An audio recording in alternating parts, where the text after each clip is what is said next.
negatives, is that I think that most proposals in terms of governance, the ones which are good are in some sense obviously good, and the ones which are bad are going to be bad in some ways. And so one free lunch in this asymmetry is having as many filters as you can, because it's very I think a good proposal will make it through all these filters. They will make it through 80% quorum. They will make it through 80% supermajorities, whereas bad ones will be caught only by certain filters. That's assuming people are going to vote in the first place. We've seen for instance, in the real world, let's call it, voter participation rates in some countries are at all-time lows. Certainly, direct democracy itself, there are so many things to vote on that eventually becomes impossible to do it, which is why we have created delegate forms of government and essentially done these types of, let's call it, more sophisticated government types over time.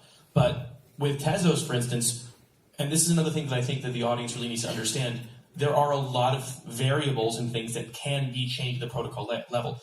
Would you actually mind spending a few minutes telling the audience about what could conceivably be changed by stakeholders in Tezos?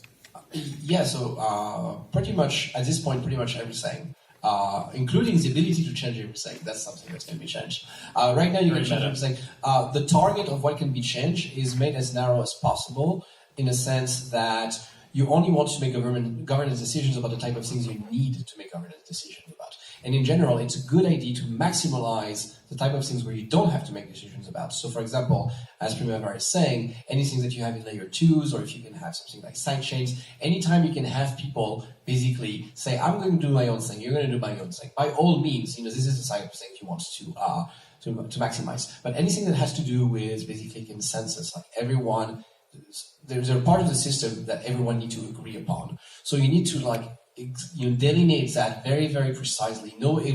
This is what people have to agree about. Do people have to agree about the way messages are sent on a network? They don't. They really need to agree on basically the transition between one state and another of the system. And so in Tezos, that can be changed. And that contains a whole lot. That contains your whole governance procedure. So you could decide that, this governance procedure has too much power. We want to restrict it. We don't want to make decisions, for example, about issuing new tokens. You can do that.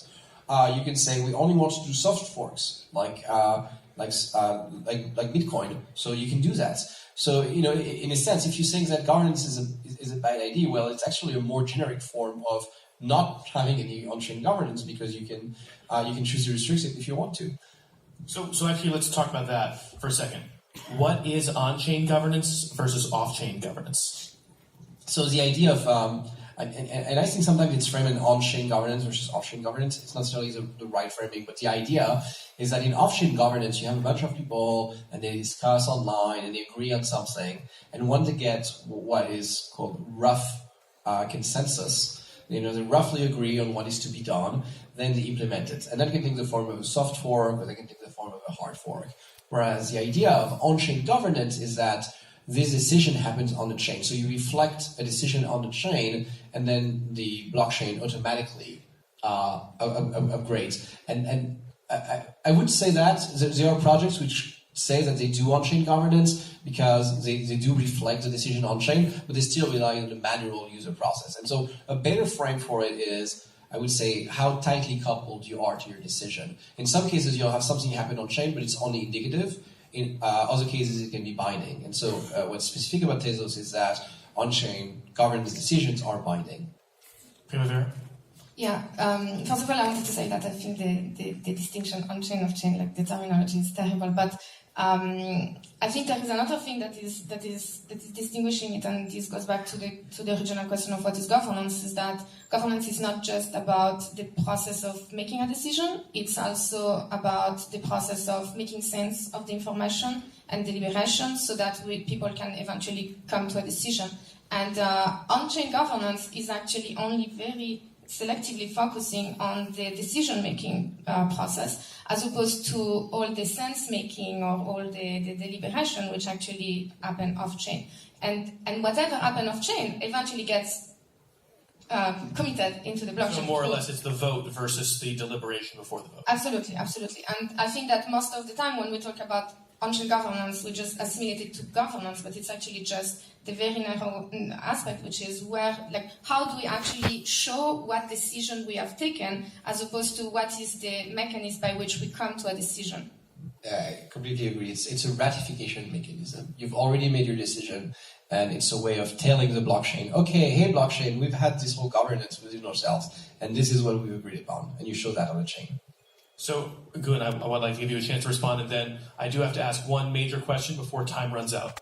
I don't have anything to add to the insightful commentary right now. I was going to just point out one small difference between the AVA approach to governance and the Tezos approach. The Tezos approach, as Arthur explained, is strictly more powerful. So in AVA, we don't have a mechanism for changing, everything under the sky.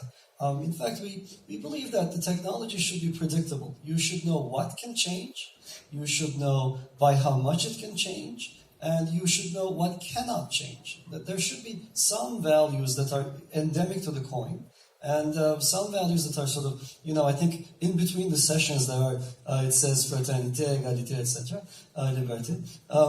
These are the values that actually define this place. That's France, right? That's sort of endemic to this place. And so the coins are similarly structured.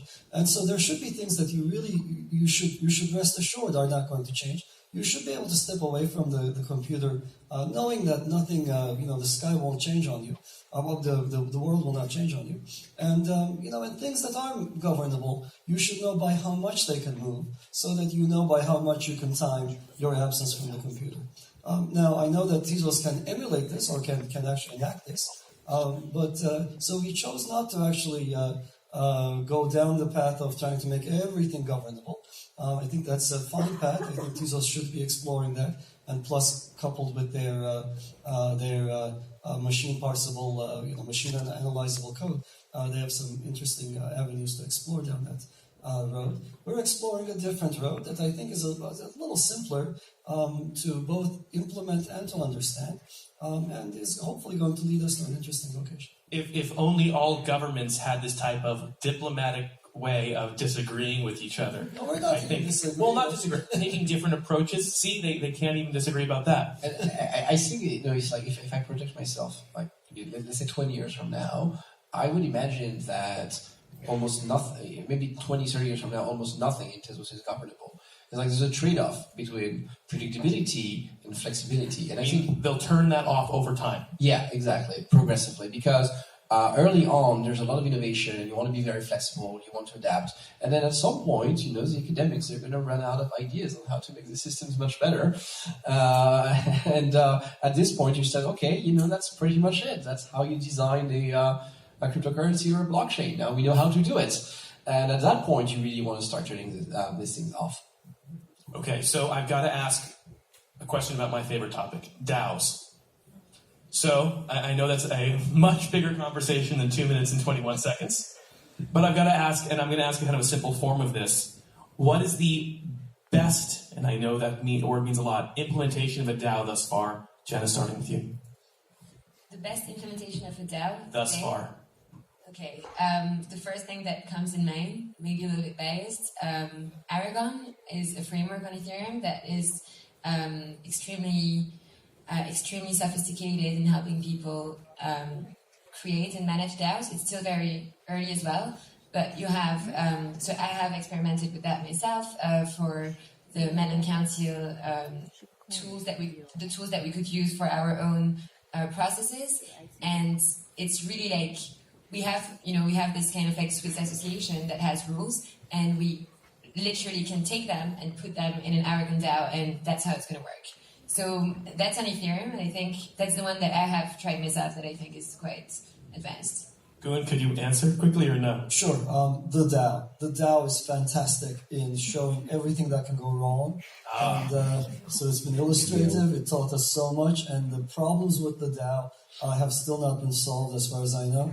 Don't seem easy to solve in the next couple of years, so I think that's and when that happened, there was that big time exit with the hard fork in Ethereum Classic. Primavera? Yeah, so I'm also quite keen of the DAO just for like all the governance issues that it has brought into light. So I love this experimentation. To answer more presently, I'm just going to sell my product as well, I guess. So I think one of the most interesting projects at the moment is DAOstack. Because it's actually like the idea with DAO-Stack is really to look at these two facets of governance. And the question is, if you create a DAO, you just have exactly the same question of how do you govern the DAO? So either you do it in a centralized way, or you do it in a decentralized way, and then you have things like this that happen. And most of the time, it's anyhow in a very plutocratic way, which is just one token, one vote. So DAO-Stack is trying to innovate in this sense by looking at also the sense-making aspect of things. And so it's separating the governance into sense-making and decision-making using, basically the problem is, how do you scale when you actually want to have like thousands of people that needs to involve into the governance of a DAO? How do you get everyone to pay attention to everything? It's pretty much impossible. It's hard to do. It's hard to do. Arthur? Just one word because you're running out of time. Tezos. There we go. Thank you, everybody.